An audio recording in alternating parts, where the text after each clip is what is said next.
Señor, y estos santos evangelios, desempeñar con lealtad y patriotismo el cargo de presidente de la nación y observar y hacer observar fielmente la Constitución de la nación argentina.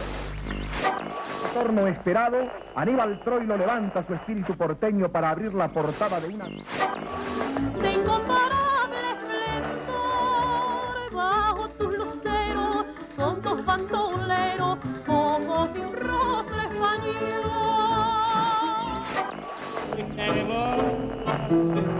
Yo con tus alas de rosa te vi volar mariposa y después ya el hijo del espartero lo quieren meter a fraile.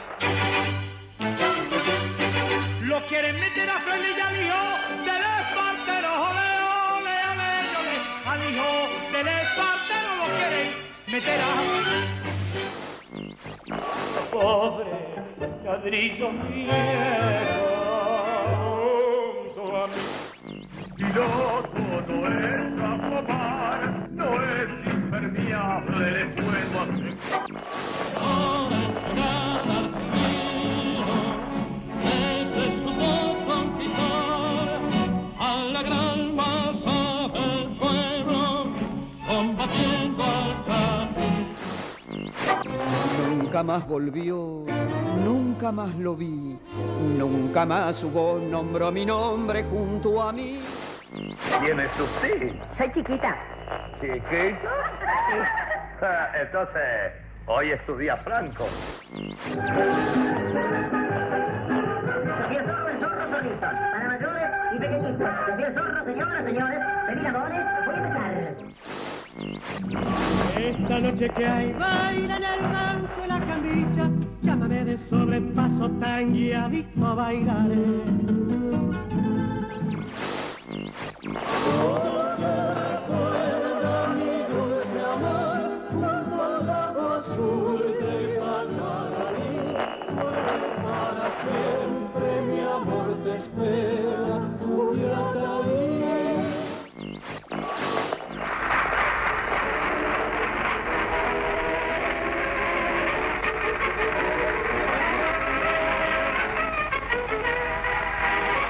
Y mejores peinados, los Dora. La almohada y la noche juntas son un peligro tremendo para la gente que, como vos, acuna desesperanzado la idea de una rehabilitación que no puede llegarle. Y esas ganas tremendas de llorar que a veces nos inundan sin razón, y el trago de licor que obliga a recordar si el alma está en Orsay.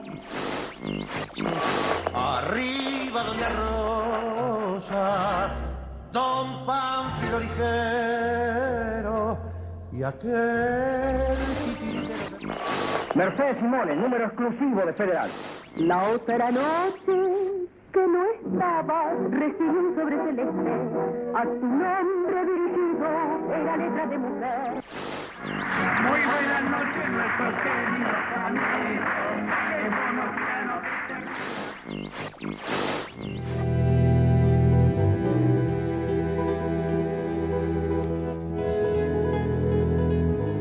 El 16 de junio de 1955, un grupo de pilotos en 40 aviones, en su mayoría de la escuadra aeronaval, bombardearon Plaza de Mayo y sus alrededores.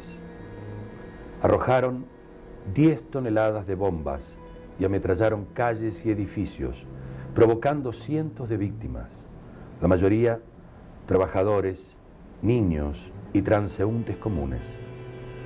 Nunca se conocieron cifras precisas de víctimas. Las más exactas dicen de 400 muertos y más de 2.000 heridos, muchos de ellos mutilados y discapacitados permanentes. Los pilotos, al salir de sus bases, tenían una orden: maten a Perón. Es importante hacer una reflexión, que todos los argentinos hagamos una reflexión. Este fue el atentado terrorista más grande que se sufrió en Argentina,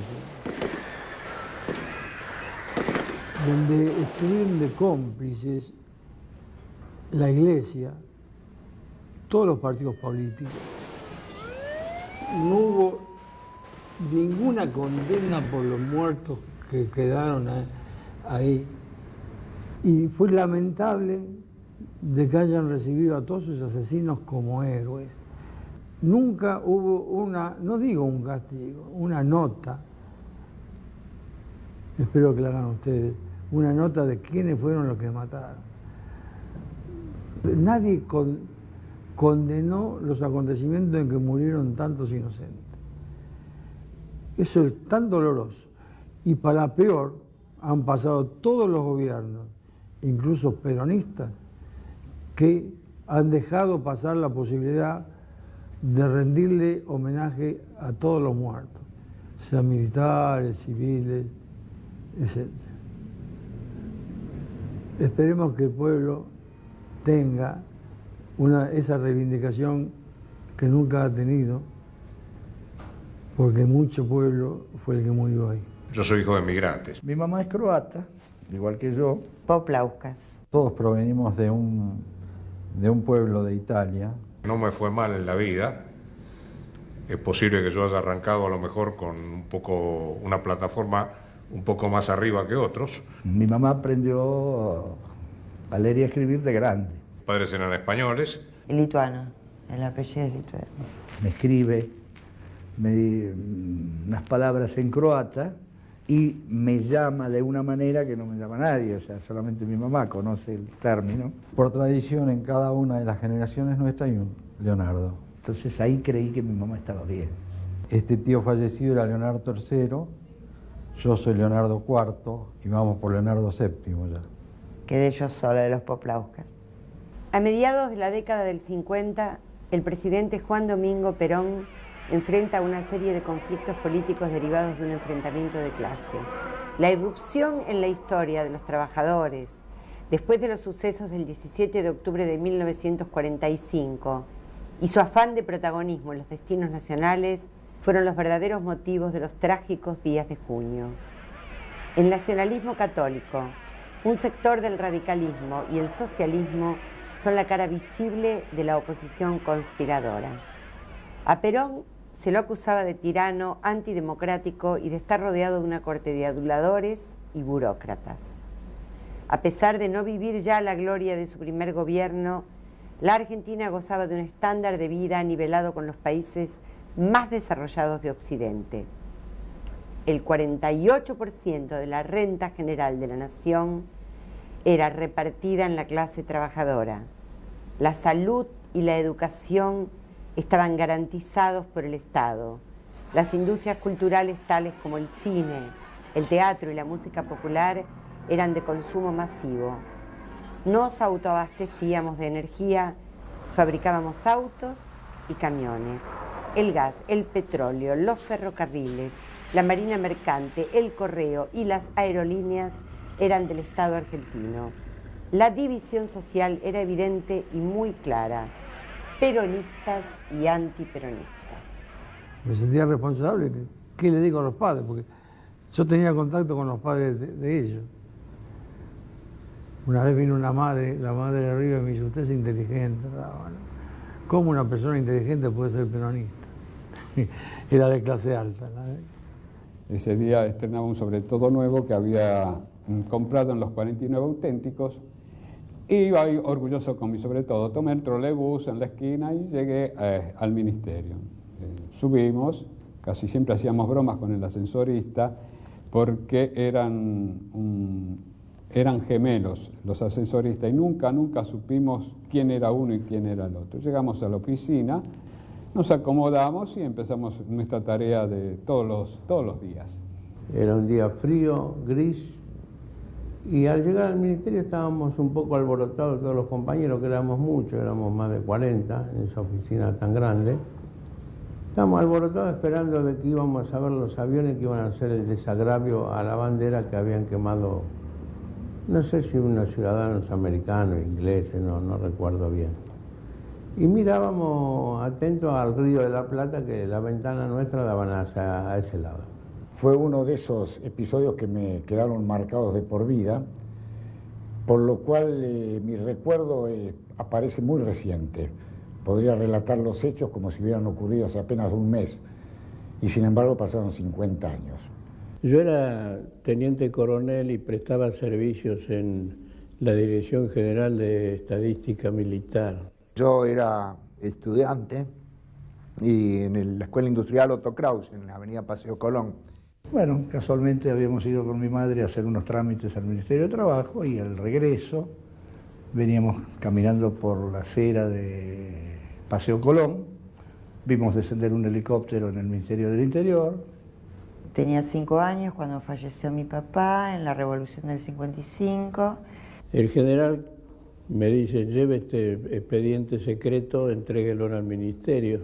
Ya por radio se escuchaba que la situación no estaba muy buena en el país. Había murmullos y rumores de que la situación política se estaba comprometiendo. No sé a quién de los que íbamos caminando se le ocurrió que tiraban flores sobre la tumba de San Martín.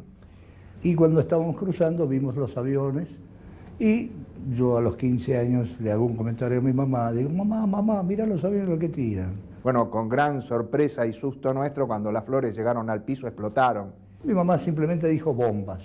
Y cuando llego al ministerio había en la puerta un grupo de personas que comentaban en voz alta que había algo importante y que no se podía entrar. Y alguien me dijo, se sublevó la Marina. Y yo seguí caminando, fui hasta el Banco de la Nación que está en Plaza de Mayo, porque tenía ahí una caja de ahorro, no había nada, y me fui caminando por Leandro Alén hacia la calle, hacia Corrientes para tomar el subterráneo, porque yo tomaba el subterráneo para irme a casa.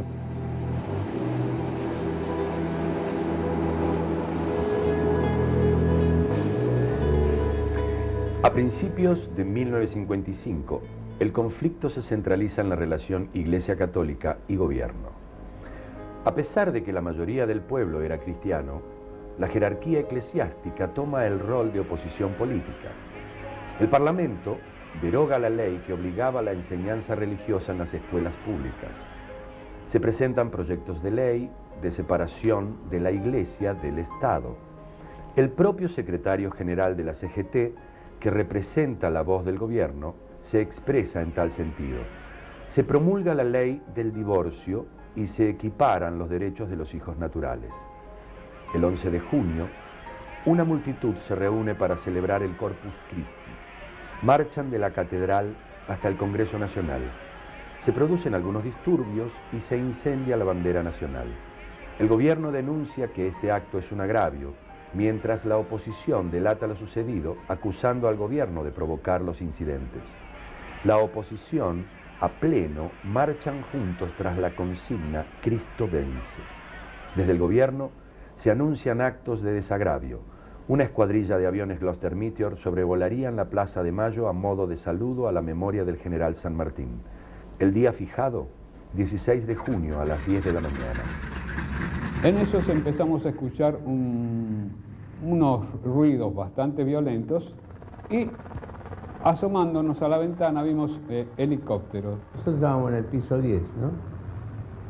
Y yo comencé a hacerle seña al piloto, porque era una cosa inusual ver un helicóptero. Entonces nos acercamos, lógicamente, a la ventana. Era un acontecimiento que no lo veíamos muy a menudo. Y le digo a un compañero, abrí las ventanas. Abrámoslas.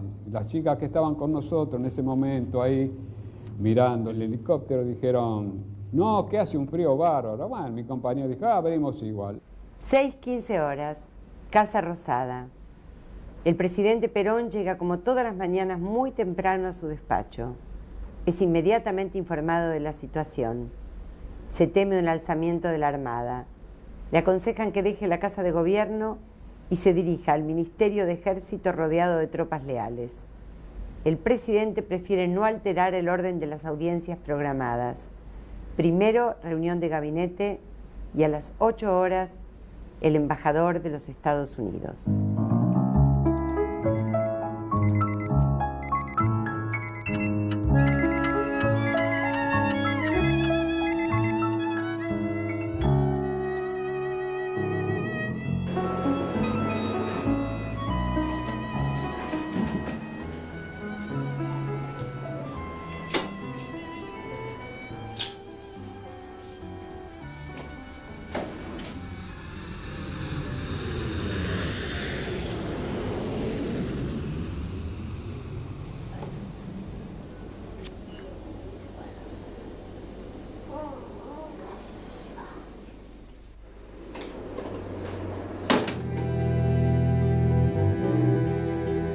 La sublevación en ciernes estaba inspirada por sectores de la oficialidad, fundamentalmente de la Fuerza Aeronaval y el mismo ministro de Marina, Aníbal Olivieri.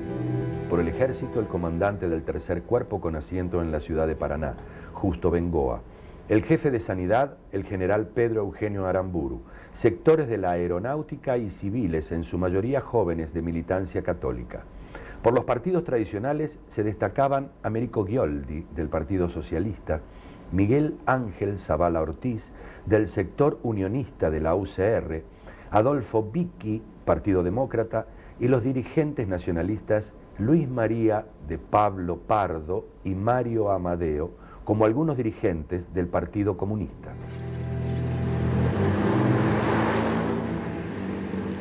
8 horas. Base aeronaval de Punta Indio, provincia de Buenos Aires. El capitán de fragata Néstor Noriega, con aproximadamente 40 aviones a su mando, ordena encender los motores de los aparatos cargados con más de 100 bombas. 9 aviones C-47 con 300 infantes de marina fueron destinados al aeropuerto de Ezeiza. Debía ser tomado y usado como pista de abastecimiento. El resto de la fuerza en aviones Beechcraft cazabombarderos ponen rumbo hacia el Río de la Plata con destino al centro de la ciudad de Buenos Aires. Muchos de los aviones tenían una inscripción en su fuselaje: Cristo vence. 8:30 horas. El batallón de infantería de Marina número 4 con 300 hombres copa las instalaciones del Ministerio de Marina en Cangallo y Avenida Madero, al mando del capitán de fragata Juan Carlos Argerich junto al dirigente nacionalista Luis María de Pablo Pardo. El ministro de Marina, Aníbal Olivieri, se encuentra internado en el Hospital Naval, acusando una dolencia cardíaca. Junto a él están sus secretarios Emilio Macera y Horacio Mayorga. 9 horas. Comandos civiles se reúnen en distintos puntos de la ciudad y se dirigen, armados, al centro. Se desplegarían en las azoteas de las adyacencias de Plaza de Mayo como francotiradores algunos y otros dispuestos a tomar la Casa de Gobierno una vez producido el bombardeo. En la Facultad de Derecho se distribuyen armas entre estudiantes y abogados recién recibidos. Los bares de la Avenida Santa Fe son improvisados lugares de encuentro. Desde ahí saldrían para tomar las radios y los edificios públicos.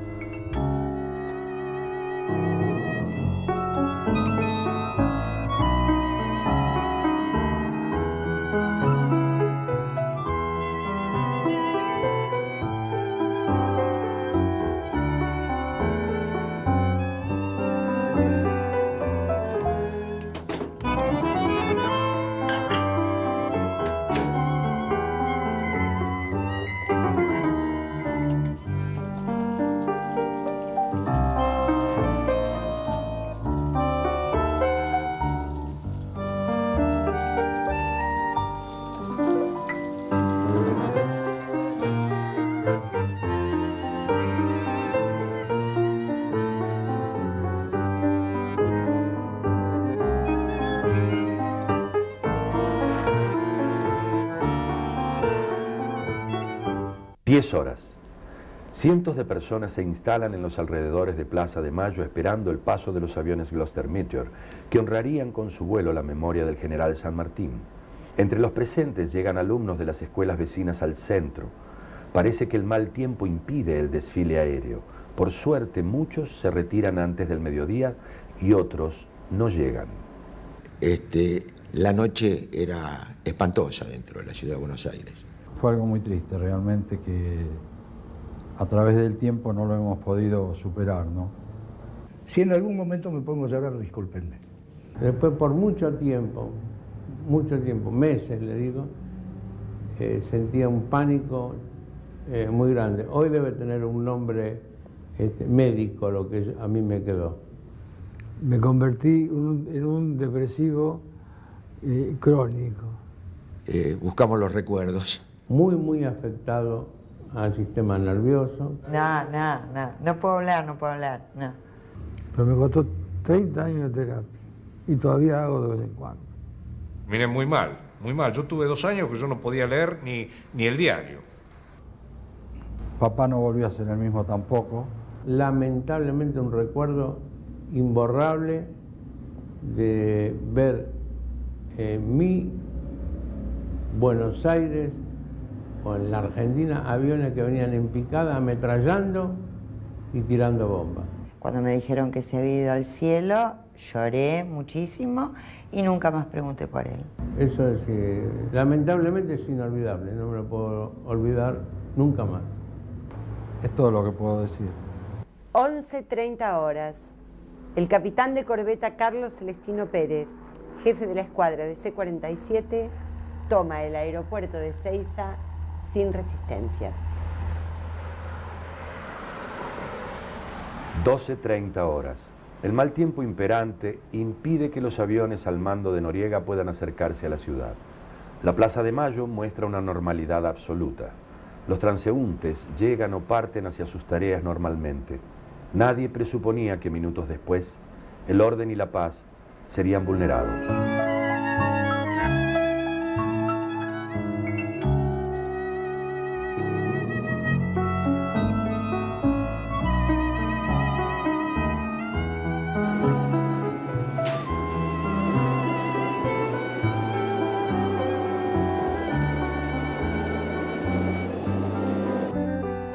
$12:40 horas. Se despejan las nubes momentáneamente. A bordo de su avión caza Beechcraft, Noriega ordena al resto de la escuadrilla que lo siga. Detrás se encolumnan el teniente Santiago Savarost y Carlos Fraguío. Se lanzan las primeras bombas sobre la Casa de Gobierno. El impacto hace estremecer a los desprevenidos transeúntes. Los aviones vuelan de norte a sur, descargando todo su arsenal. Se empiezan a ver las primeras víctimas tiradas en la calle. Cuerpos mutilados por doquier.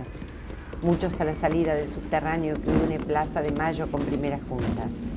Los sobrevivientes atinan a refugiarse donde pueden. La Avenida de Mayo es ametrallada desde 6 cuadras antes de la plaza, imponiendo el terror entre la población civil. Por la avenida Diagonal Norte se puede ver a un aparato en vuelo rasante ametrallando el pavimento, impactando en autos estacionados y matando a una multitud que no podía dar crédito a lo que estaban viviendo. El ulular de las sirenas de las ambulancias comienza a mezclarse con el rugir de los motores de los aviones en picada sobre el centro de Buenos Aires. En apenas minutos caen más de 30 bombas de 100 kilogramos.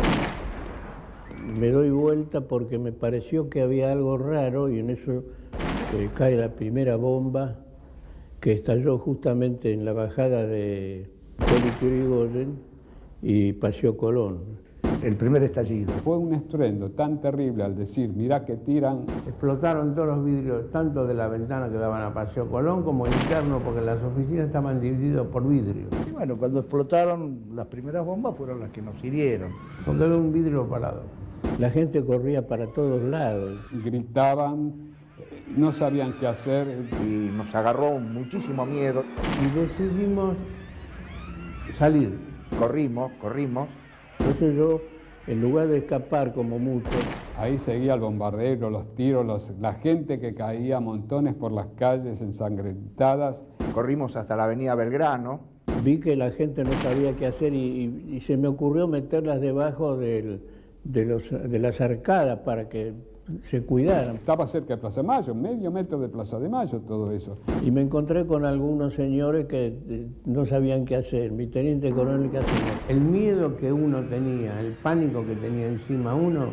Tírense al suelo porque nos van a matar a todos. Y bueno, llegaron las ambulancias y salimos. Así que deambulé por ahí, por las calles, igual la gente corría de un lado para el otro, desesperado, recogiendo heridos. Y en el momento que salimos a mí me llamó mucho la atención el trole que estaba, que nos salvó la vida, supongo yo. Y encontramos el trole, vimos el trole que estaba quemando, la gente muerta y mucha gente tirada. Era una montañita de no más de 60 centímetros de alto, de hierros retorcidos. Lo que vi fue terrible y va a quedar en mi retina para toda la vida. 12:45 horas. Se abre fuego desde el Ministerio de Marina hacia la Casa de Gobierno. La playa de estacionamiento del Automóvil Club Argentino se convierte en virtual campo de batalla. Se ven caer víctimas inocentes que trabajan en el lugar. El regimiento de granaderos a caballo, apostado en la Casa de Gobierno, repele la agresión abriendo fuego contra los infantes de marina sublevados.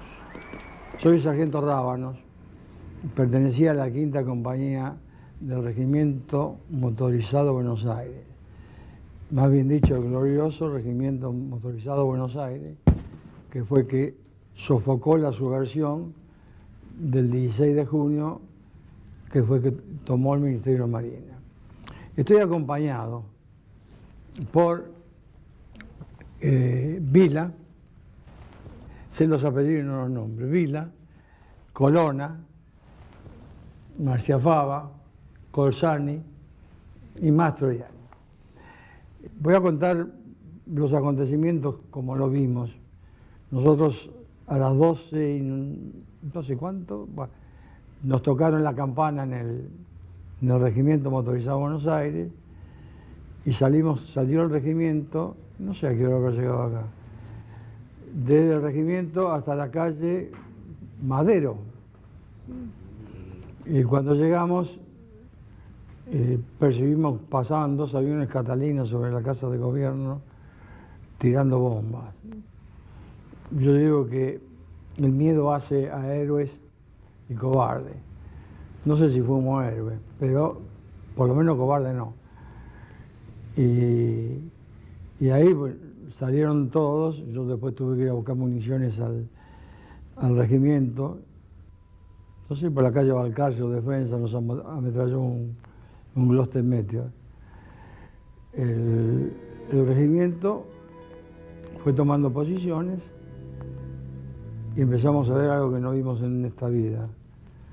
2 trolebuses con la gente seca, alguna hecha bolsa. Los chicos que estaban habían muerto por la onda explosiva, seca, adentro de... Y bueno, yo creo que a la noche a eso de las 7 de la tarde, escuchamos dentro del Ministerio de Marina que se había suicidado el almirante Gargiulo. Uno de los primeros que entraron fue el mayor Vicente, Pablo Vicente, y encontramos al pobre tipo, digo pobre porque estaba muerto, con una foto de los hijos, un rosario tirado contra la pared. 12:50 horas. En la esquina de Paseo, Colón y Alsina, un trolebús de la línea 305, que une el Correo Central con la estación Lanús, es alcanzado por la onda expansiva de una de las bombas. No hubo sobrevivientes. Se calcula, según testimonios, que el transporte iba repleto de pasajeros. Murieron 65 personas, entre hombres, mujeres y niños. Se pueden ver decenas de automóviles incendiados con cuerpos calcinados en su interior. Muchos empleados mueren ametrallados cuando las balas impactan en los edificios públicos. La lluvia no cesa, como queriendo lavar la sangre de las calles para un pronto y silencioso olvido. Salimos con los camiones de Pichinchi-Garay, llegué a la aduana, nos bajaron allí y nos dijeron que al frente había tropa de infantería enemiga. Bueno, infantería de marina enemiga.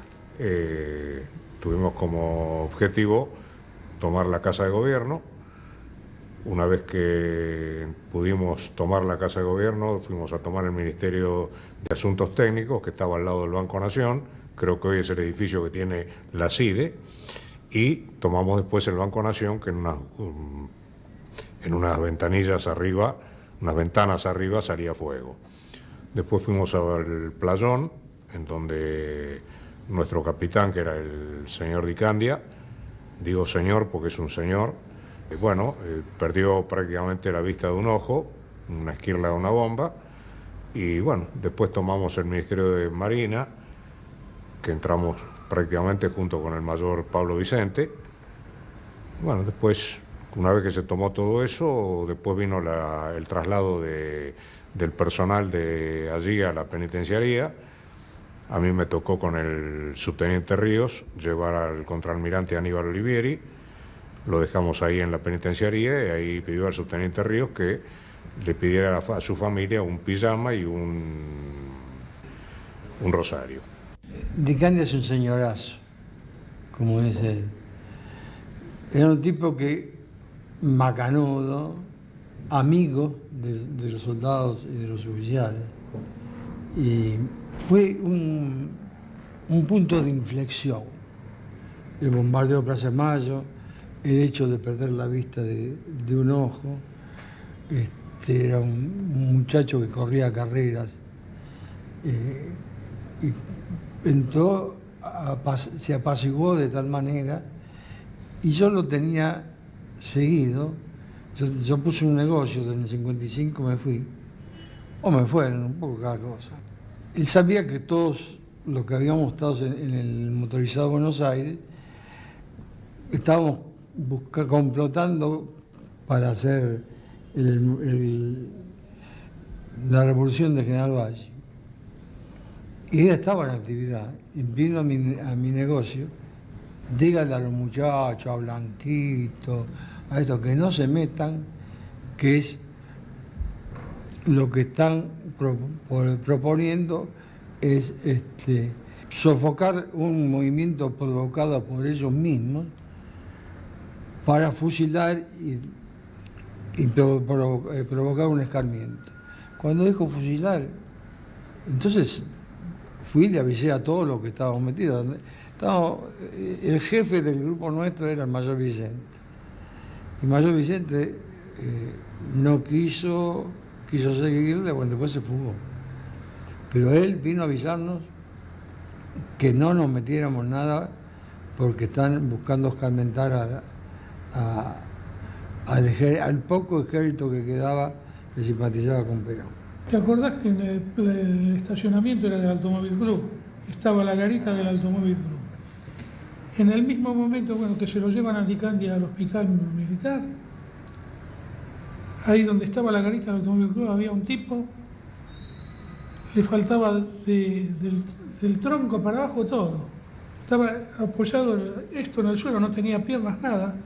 Pedía por favor que lo levantaran, que lo movieran. Y yo me acuerdo porque conmigo estaba el teniente primero Gómez. Íbamos a ir a correr, me dice, no, nos hizo quedar ahí abajo del tanque, que no fuéramos. Estábamos abajo del tanque que estaba ahí. No, hay imágenes que no se borran nunca más.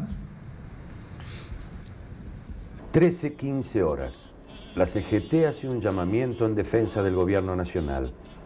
En las fábricas, miles de trabajadores abandonan sus puestos de trabajo. Por las avenidas se ven llegar camiones repletos de gente. Algunos se dirigían directamente a la Plaza de Mayo, quedando expuestos al fuego de los aviones sublevados. En su mayoría iban con palos y herramientas de trabajo en mano. 16 de junio, día jueves, había ido a asumir como todos los jueves mi guardia en el Hospital Cosme Argerich de la Boca, sin pensar en la tragedia que se nos avecinaba pocas horas después. Hasta que llegó el mediodía. En ese mediodía recuerdo que llegó un chico con una ruptura de vaso. Fueron al cuarto piso donde estaba la sala de cirugía a proceder a operar de urgencia a este chico. Y el resto de los compañeros de guardia, que en ese tiempo se llamaban los perros porque eran los que recién ingresaban a la guardia, habían ido a almorzar. Cuando de pronto ingresa un carro policial con un agente desorbitado trayendo un enfermo. Como era habitual, le pregunto en ese momento a la gente qué pasa, un accidente de tránsito. Me dice, doctor, están bombardeando Plaza de Mayo. Acudí de urgencia al piso donde estaban operando. Recuerdo que le dije al doctor Sichero Ragosa, doctor, están bombardeando Plaza de Mayo. Y el doctor, que era un hombre muy serio, de ojos vivaces, de anteojos, bigotito, me contestó, García, estoy operando, ¿qué quiere que haga? Me dio directivas que me comunicara con el director del hospital, así lo hice, e inmediatamente el director acudió y se comenzó a llamar al resto de los médicos que por la hora ya se habían retirado a su domicilio. Ese momento fue el pandemonio. La cantidad de heridos que llegaban mutilados por esquirlas de bomba era realmente dramático, una experiencia inédita para alguien que como yo tenía dos meses recibido, me había recibido en el mes de abril, Y esto realmente creó un estado de confusión de tal manera que prácticamente no sabíamos qué hacer. Yo debo reconocer que nunca fui un habilidoso quirúrgico, por eso me dediqué a la pediatría. En consecuencia, yo operaba muy poco. Así que mi tarea se limitó prácticamente a ser la de un enfermero más. Subimos al piso de los practicantes que daba al norte, de lo cual tenemos una visión, y ahí comprobamos realmente un espectáculo que era apabullante. Los aviones de caza, los Gloster Meteor, volaban sobre el Hospital Argerich, de ahí giraban y en picada se lanzaban sobre la Casa de Gobierno, sobre Plaza de Mayo. Yo recuerdo que me decían en ese momento de que cada tantos disparos salía del ala de los aviones un destello luminoso. Bueno, era un destello luminoso tras otro, lo que da una imagen de la descarga de metralla que estaban ejerciendo. En el fondo aparecían con su andar pesado los Catalina, los bombarderos, que lanzaban unas cositas negras que cuando llegaban al suelo explotaban, eran bombas. Estamos frente al gran vidrio que tenía la pieza de practicantes que daba precisamente hacia la Plaza de Mayo, y para nosotros era un espectáculo de cine. Hacía poco había terminado la Guerra Mundial, y entonces estábamos muy acostumbrados a ver películas que nos reflejaban los bombardeos de la guerra, pero ver eso en nuestro propio país y entre hermanos nos resultaba realmente un hecho del cual no podíamos dar crédito, pero la realidad estaba ahí. Después vinieron todos los sucesos posteriores. Vimos pasar por Almirante Brown, viniendo del puente de La Boca, a los obreros que en camiones iban dando la vida por Perón armados con palos, nada más como única arma, y nosotros veíamos que a pocas cuadras de ellos el bombardeo seguramente iba a cobrar gran parte de ellos como víctimas de esto. Bueno, al poco tiempo esta misma gente venía corriendo por el Parque Lezama despavorido porque evidentemente no pensaron la tragedia que se estaba desatando en ese momento en la Plaza de Mayo. Son todos elementos muy dramáticos que, como digo, quedan grabados, la desesperación por comunicarnos con nuestras familias, con las dificultades que implicaba poder tener un acceso de líneas telefónicas para llamar por mi padre que no viniera, por mi suegro. Fueron momentos muy difíciles, indudablemente.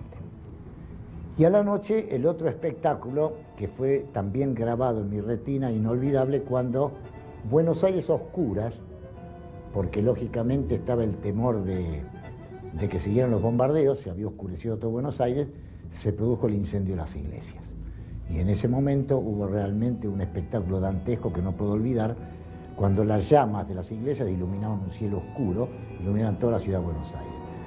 Fueron espectáculos imborrables, una experiencia para un médico joven en ese momento que solamente puedo justificar a través de un enorme odio, que resulta difícil explicar que el odio haya sido entre argentinos. Podíamos suponer conflictos externos, bombardeos por otros países, pero un ataque entre argentinos de esta magnitud jamás hubiéramos supuesto que podía haber ocurrido. Y fíjese que estos episodios nos hicieron cambiar de pronto la visión, inclusive política, de la cosa. Nos dimos cuenta que en la lucha política la vida no valía nada, ¿verdad? Y acá tuvimos el testimonio de estos 90 muertos, todos civiles, en la morgue del Hospital Argerich, con el drama de las familiares que de noche llegaban para ver si podían reconocer algunos de los cadáveres. Y esto fue realmente un episodio muy difícil de poder absorber. El trolebús 305 que hacía el recorrido desde Lanús, donde yo vivo actualmente, de la estación de Lanús llegaba al Correo. Uno de estos trolebuses había sido impactado en el medio por una bomba y se había incendiado. Y ahí llegaron 3 cadáveres de personas que viajaban en ese trolebús, que habían quedado reducidos a pequeños leños irreconocibles. Tanto es así que posteriormente no había los métodos modernos de identificación actuales para cadáveres, fueron reconocidos más que nada por descarte, ¿verdad? A través de bastante tiempo después de estos episodios. Realmente fue un episodio, como le digo, inolvidable, que esperamos que no se repita en el país nunca en la vida. 13:20 horas.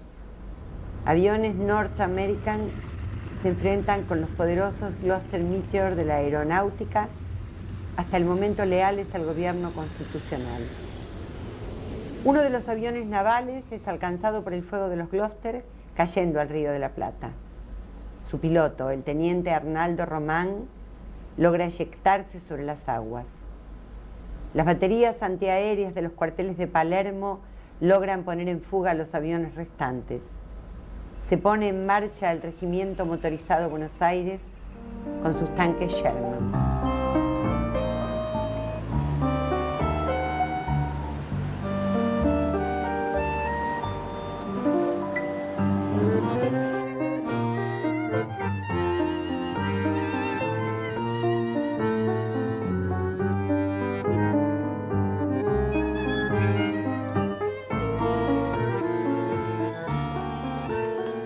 ...13:30.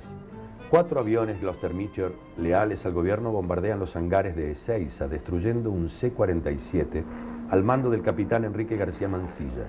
El avión se incendió en la pista, impidiendo el decolaje de otros allí apostados. Cada uno vivimos una historia distinta en ese momento. A mí inclusive me habían dado por muerto porque estaba desaparecido. Yo con un cabo del regimiento y otro soldado más, Jiménez, esa noche nos daban por muertos porque no sé por dónde estuvimos, perdidos. Yo tenía en ese momento a cargo, por ser furriel motorista y como no tenía mucho movimiento, un camión semioruga. En el camión semioruga generalmente trae una base para implementar, poner una ametralladora antiaérea. El sargento Rábano, inclusive, que hizo la historia, dice, faltaba Marcia Fava y faltaba Jiménez. Están muertos. Y aparecimos, gracias a Dios, y hoy la podemos estar contando, ¿no? Me encontré con un muchacho amigo mío, vecino, que trabajaba en la Fundación Eva Perón con una ambulancia. Entonces yo le dije, mira, no le digas nada a mi papá porque si no se va a asustar. Y él lo primero que hizo cuando llegó a la casa, le avisó a mi papá que me había visto ahí. Entonces mi papá, desesperado, pensando que me habían matado, me estuvo buscando 2 días y pico. Pero claro, como había problemas hasta que no se pasó lista en los hospitales, los heridos, los muertos, los desaparecidos, entonces no supieron noticias mías. Mientras se avanzaba sobre el Ministerio de Marina, piden que el camión semioruga se haga presente para montar la antiaérea e ir adelante del ministerio. Lamentablemente, con todo el lío que había, como anécdota risueña, es que me olvidé el camión en el regimiento. Nos fuimos hasta el Ministerio de Ejército y fuimos al piso 3 y ahí estaba el señor ministro y estaba el presidente. Y entonces el general Perón se dijo, yo voy a hablar al pueblo, y se sentó ahí, todos generales y yo teniente coronel. Y de pronto, ya oscurecía, apareció un avión extraño que no se sabe de dónde venía y le tiraron con munición luminosa perforante. Y por delante de la ventana pasó una ráfaga de ametralladora luminosa. Fue un desparramo, ¿no es cierto? No se concientizó a la gente de lo que había sucedido. Entonces uno puede contar una anécdota en la casa de que estaba haciendo la conscripción, de lo que pasó, una anécdota más bien de tipo risueña, sin ver que quizá el objetivo de lo que uno quisiera contar fue el sufrimiento que tuvo, ¿no? Si los hijos nuestros hubieran leído, hubieran visto, se les hubiera informado de lo que sucedió, iba a quedar como anécdota en el caso mío que me olvidé un camión, pero nunca lo que pasó. Todavía no te sanciones, Boris. 13:50. Los subversivos bombardean la residencia presidencial de Agüero y Libertador. El accionar llega hasta la esquina de Las Heras y Pueyrredón. Caen 2 bombas, matando a 3 personas. Un policía de nombre Enrique Gil y un estudiante de 15 años y una mucama de 20 no identificados. Los cuerpos son llevados al Hospital Rivadavia. Mi madre tuvo una herida en la pierna derecha, detrás de la rodilla, en la parte superior. Parecía que habían tirado sangre con balde o con manguera. Gritos alucinantes por todos lados. Y llegaba hasta el medio de la pierna, de 20 centímetros por lo menos, abierto totalmente, Todo el mundo estaba herido, incluido yo estaba herido también. De un boquete bastante importante, que una camiseta de un chico de 15 años, de interlock, de manga larga, entró completa en el boquete. Había personas muriéndose. Le hice un tapón en la herida, lo vendé con una camisa y con la corbata y el cinturón le hice el torniquete. 14:30 horas. Un sector de la aeronáutica hasta el momento leal al gobierno se sublevaba al mando del comandante Agustín de la Vega. Varios Gloster Meteor se pasan al bando rebelde, entre ellos los pilotos Carlos Carus, Orlando Arrechea, Mauro Saita, Eduardo Correa y Jorge Mones Ruiz. Había personas que habían perdido las piernas. Yo realmente pensaba que si se salvaba, sobrevivía, la pierna no se salvaba. El gordo Fasanero. Dijo que regresaba para almorzar. Lo levantó en el aire, lo hizo pasar por arriba de un coche, pero lo levantó como si fuera un papel. Un espectáculo que no se puede describir. Después de 3 días lo encontraron en el cuerpo destrozado en el hospital de clínicas. Después de eso, arrastrándola un poco, porque ya que era pesada mi mamá, la llevé hasta la escalinata del Ministerio de Hacienda y ahí estuvimos una media hora, no pudo precisar el momento, el tiempo, abrieron las puertas del ministerio y nos fuimos adentro, ayudados por otra gente que nos ayudó a transportar a mi mamá. 14:50 horas. Se produce el segundo bombardeo a la Plaza de Mayo.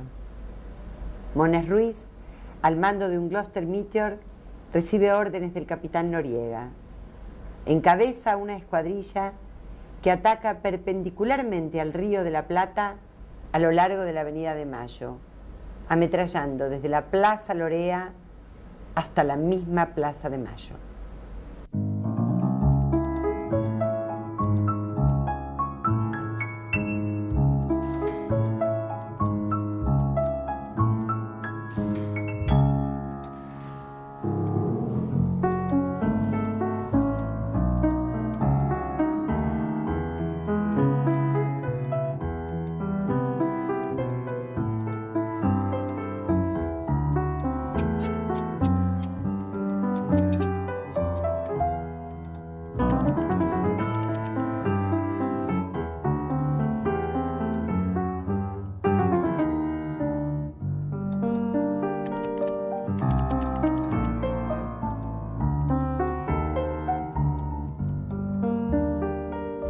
Horas.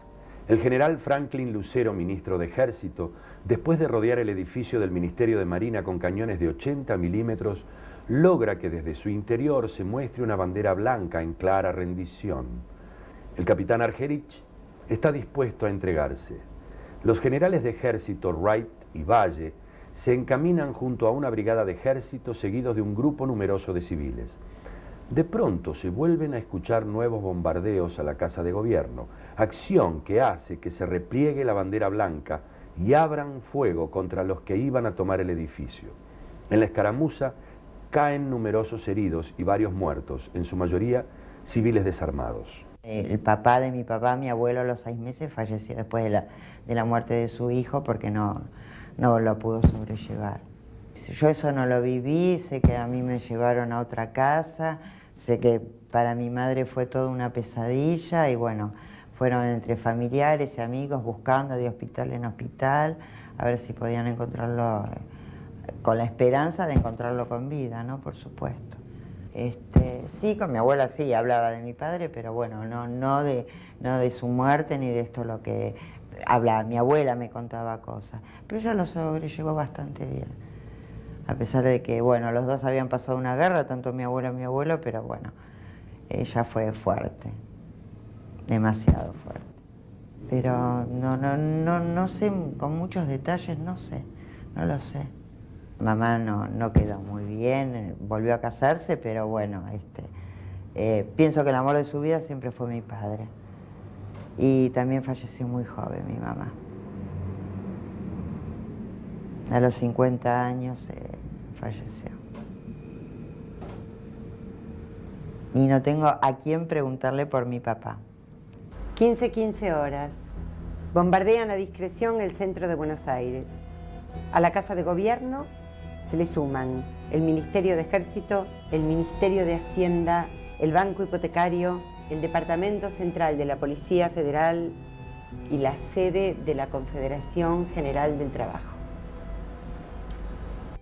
Por a raíz de eso después me retiraron, porque cuando cayó Perón salieron fotografías en diarios, sobre todo en el diario inglés, ¿no? Norteamericano, no sé, y estoy fotografiado escondido detrás de una de las columnas del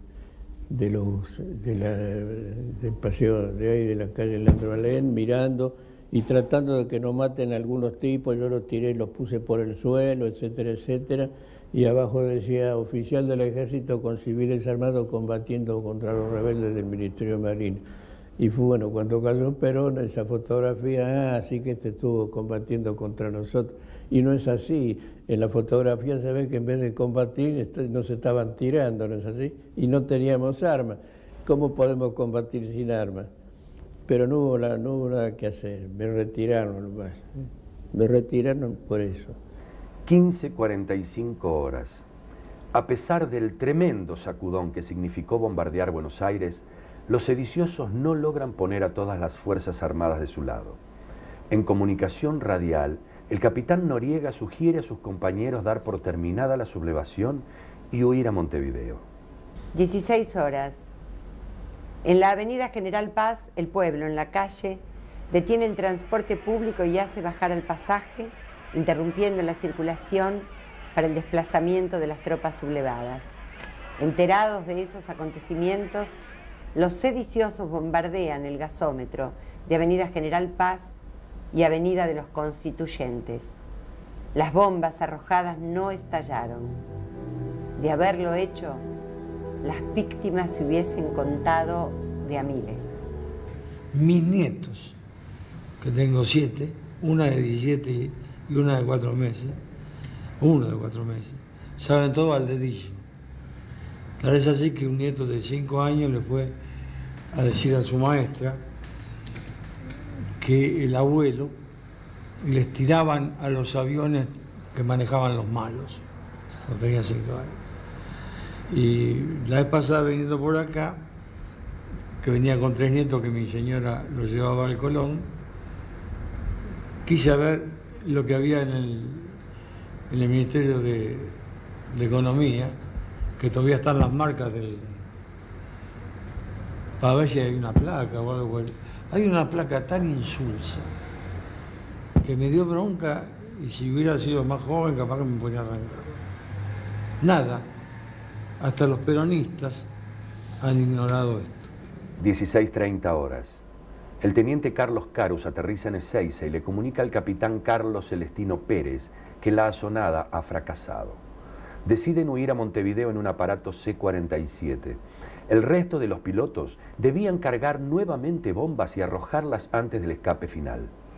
Entre los que huyen se encuentra Miguel Ángel Zavala Ortiz, único civil en el pasaje. Detrás de la Casa de Gobierno, entonces había una parada de colectivos, que creo recordar que era el 105, y había ahí un hilo de ametralladoras que tiraban para la Casa de Gobierno, y por ahí pasamos nosotros. Dios nos salvó la vida. Dios me metió en esa cuestión, pero afortunadamente me dijo: bueno, pero este pibe no tiene nada que hacer, ¿no es cierto? 17:40 horas. Mientras el presidente Perón se dirige al pueblo por Radio Nacional, anunciando que el intento de golpe fracasó, se produce el último ataque aéreo. 2 aviones descargan su metralla sobre unas 30.000 personas reunidas en Avenida Independencia y Azopardo, sede de la CGT.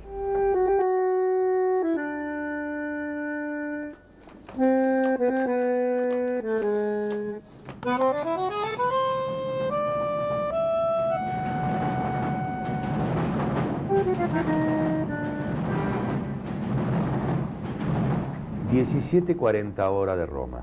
En la vidriera del Osservatore Romano, el diario del Vaticano, un empleado arma la cartelera de exhibición de noticias internacionales.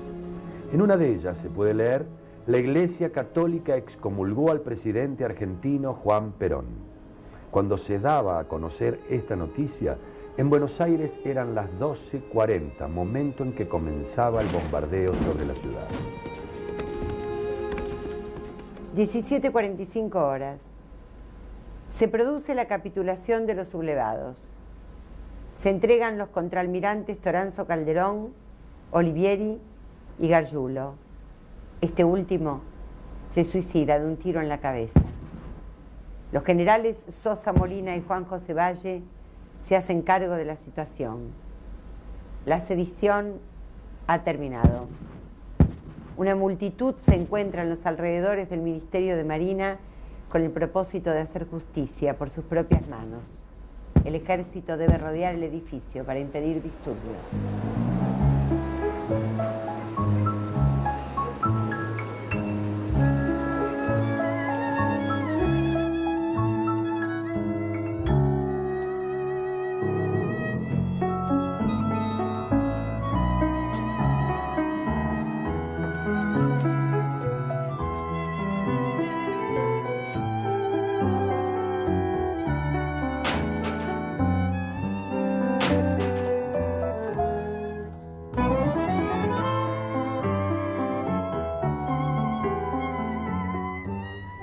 Horas, el general Justo Bengoa, la cara visible de los sublevados del ejército, intenta huir en su propio auto a Entre Ríos, pero no puede pasar más allá de la avenida General Paz. Cuando se presenta ante el general Lucero, le dice que él no está al frente de ninguna revuelta, dándole su palabra de honor de soldado y general de la nación.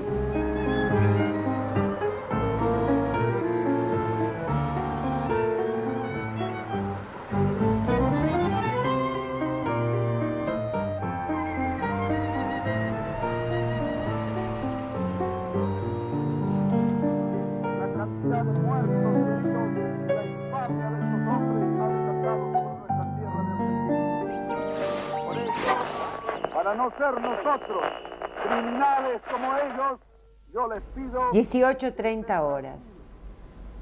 Llegan al Uruguay 122 oficiales en 39 aviones.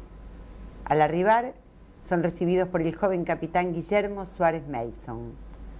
Los jefes de las escuadrillas al día siguiente fueron recibidos por el presidente del Uruguay, Luis Batlle Berres. Alta en el cielo, un águila guerrera, audaz se eleva en vuelo triunfal, azul un ala, del color del cielo, azul un ala, del color del mar, así en el alta, aurora irradial, punta de flecha, el áureo rojo imita, forma estela, el purpurado cuello, el ala es paño, el águila es bandera, es la bandera de la patria mía, del sol nacida que me ha dado Dios. Es la bandera de la patria mía, del sol nacida que me ha dado Dios.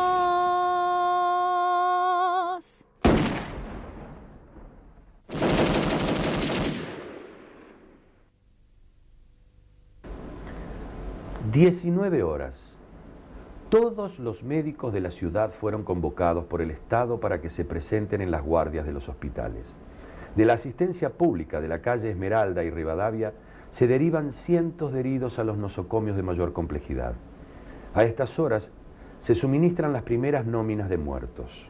Suman 172, entre estos 23 NN. Los hospitales afectados son el Argerich, Rawson, Clínicas, Alemán, Fernández, Ramos Mejía, Álvarez, Durán, pirovano, Rivadavia, italiano y español. Yo recuerdo de que llegó la hermana de Borlenghi, que había sido ministro del general Juan Domingo Perón. La hermana de Borlenghi llegó con una herida profundísima producida por una esquirla de bomba, le había amputado la pierna izquierda y parte de la cadera. Fue llevada al quirófano con urgencia, pero no se llegó a tiempo. En un shock por la enorme lesión que tenía, falleció antes de poder ser operada. Gente con la mano destrozada. Vimos otro, cuando entramos al ministerio se ve que habían entrado varios heridos, uno totalmente abierto, destripado con las tripas al aire, diciendo Yo veía eso y realmente decía, bueno, lo de mi mamá no es tan grave. Recuerdo que un hombre de mediana edad, y esto lo tengo presente porque lo atendí yo cuando llegó a la guardia, vino corriendo desde Plaza de Mayo hasta el hospital. Cuando le pregunto qué le pasaba, me mostró el pie. Tenía una herida de bala de ametralladora de un avión que le había perforado totalmente el pie. Había penetrado por el dorso y había salido por la planta. Pero este hombre, con el terror que le provocaba ver los aviones que se lanzaban sobre el Plaza de Mayo, atinó a correr hasta el hospital sin darse cuenta o sin sentir el tremendo dolor que sin duda le estaba provocando esta herida.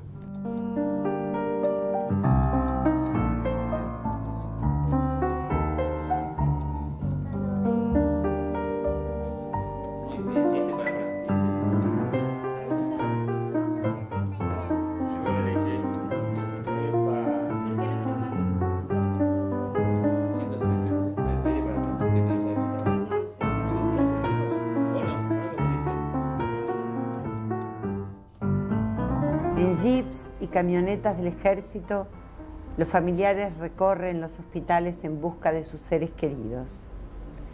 A esta hora ya suman más de 2000 los heridos, varios centenares en estado gravísimo.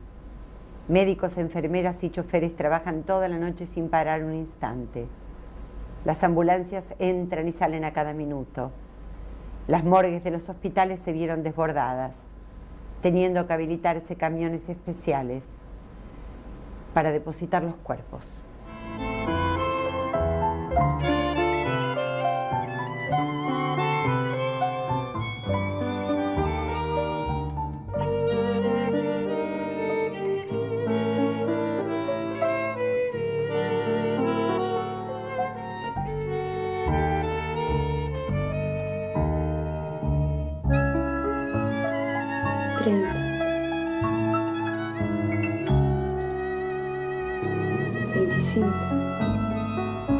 19:30 horas.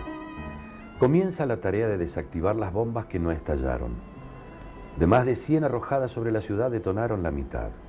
De haber estallado todas, los muertos y heridos, obviamente, se hubiesen multiplicado. 20:30 horas. Grupos civiles enardecidos atacan las iglesias produciendo destrozos e incendios. Se destruyen imágenes y atrios. La ira y la violencia se apodera de mucha gente que vio superada su propia fe al ver que en nombre de Cristo se pudiera bombardear una población civil indefensa. Las iglesias atacadas fueron San Nicolás de Bari, Nuestra Señora de la Victoria, San Francisco, San Juan Bautista, San Miguel, Santo Domingo, La Piedad, San Ignacio, San Roque, de la Merced, del Socorro, la Catedral y la Curia Metropolitana. Casi 100 oficiales fueron enjuiciados por los hechos. El único que recibió condena severa fue Toranzo Calderón, degradado en ceremonia pública. Los demás recibieron penas leves. Cuando 3 meses después triunfa la Revolución Libertadora, todos fueron liberados y los pilotos refugiados en Montevideo fueron recibidos por sus superiores como héroes de guerra. Y bueno, todos los 16 de junio a este amigo lo llamo y le digo, mira que hoy cumplimos los años, porque nosotros nacimos ese día. Además siempre digo que cumplo los años 2 veces en el año. El 29 de mayo, que por casualidad es el Día del Ejército, y el 16 de junio, que fue cuando salí, por casualidad salí vivo. Y hago recordar, ahora cumplimos 50, 51. Sigue siendo mi amigo, después de tantos años. Así que nuestro nacimiento es el 16 de junio del 55.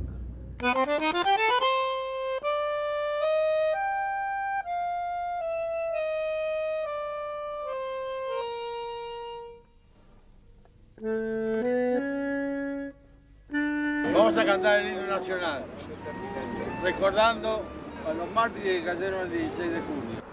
Oh, inmortales el grito sagrado, libertad, libertad, libertad. Por el peligro rotas cadenas, desde el trono a la noble igualdad. Ya su trono divísimo abrieron las provincias unidas del sur, y los libres del mundo responden al gran pueblo argentino salud, al gran pueblo argentino salud. Y los libres del mundo responden al gran pueblo argentino salud. Y los libres del mundo responden al gran pueblo argentino salud. Sean eternos los laureles que supimos conseguir, que supimos conseguir, coronados de gloria y vamos. Oh, juremos con gloria a morir, oh, juremos con gloria a morir, oh, juremos con gloria a morir.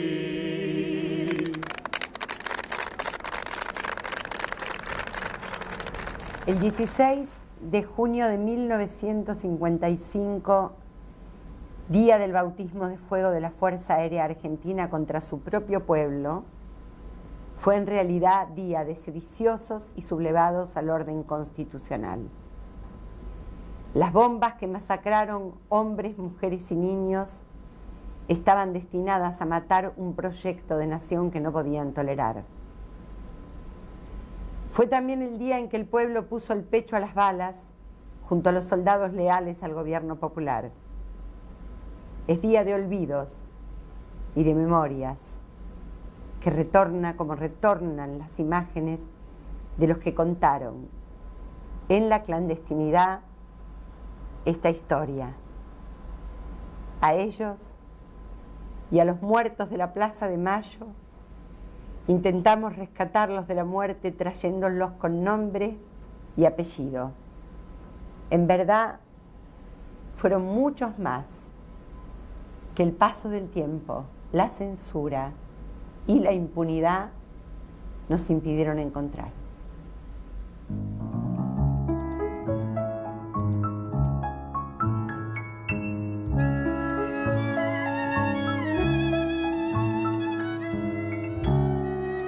Eran sueños laburantes, eran pibes y palomas, eran viejos estudiantes, eran giros y madonas, y se quebraron los cielos, y la lluvia fue metralla. Se callaron los mortales, las historias, las palabras. Eran bardos jubilados y sabiondos y suicidas.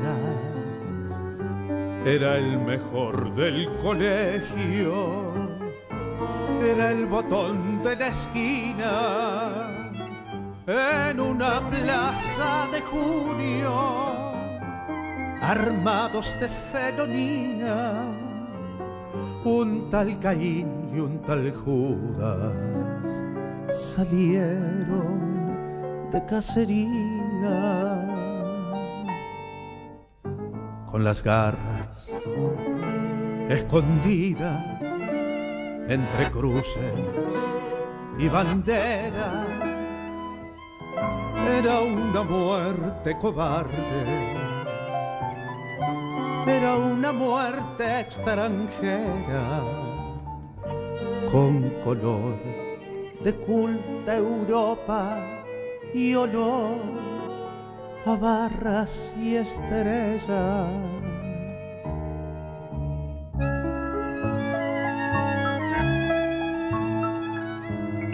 Se murieron sin saberlo,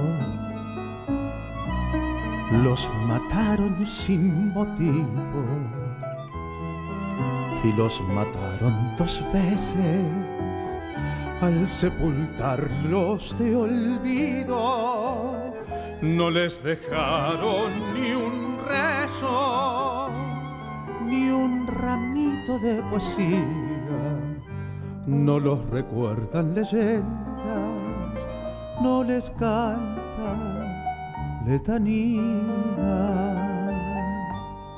Y los pájaros rapaces celebraron su epopeya como festeja un canalla, alardeando su vileza, y corrieron a ocultarse entre vaquitas ajenas. ¡Qué vergüenza para Artigas, para Oribe y La Valleja! Pobre Dios, qué triste pena, si hasta el diablo lloraría. Volaban bajo los buitres, viajaban lejos las vías. El norte sacaba cuentas, la culta Europa reía.